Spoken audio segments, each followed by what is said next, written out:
Good morning guys. Welcome YouTube channel.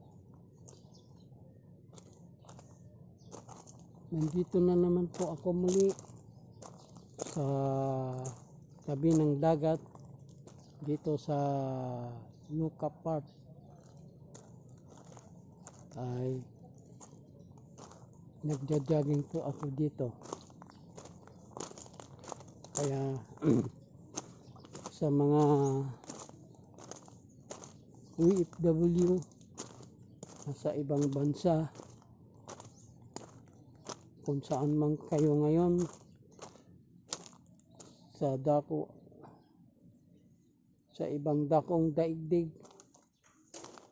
ay magandang umaga dito, magandang hapon dyan, magandang gabi dyan. So alam po namin mga kababayan namin diyan sa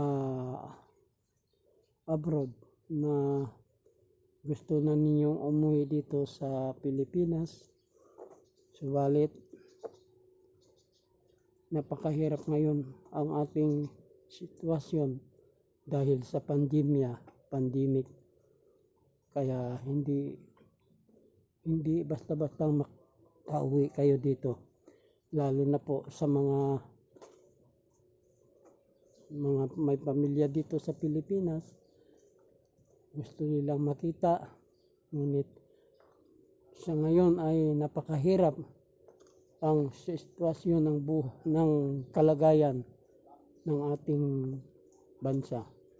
Maraming mga cases pa ngayon na lumalaganap dito sa iba't ibang lugar, lalo na po dito sa Pilipinas, sa mga dako ng bayan. Yan, kaya napakahirap talaga. Kaya kayong mga OFW dyan ay nauumsik na kayo, no? Hindi kayo makakilos, hindi kayo gusto nyong makapasyal sa ibang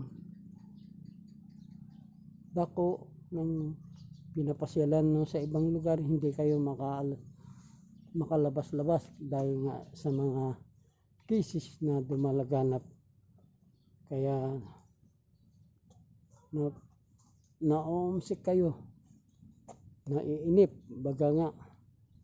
Kaya sa pamamagitan ito ng aking pagbibideo ay aalawin ko kayo, panoorin na lang po ninyo ito, abangan po ninyo.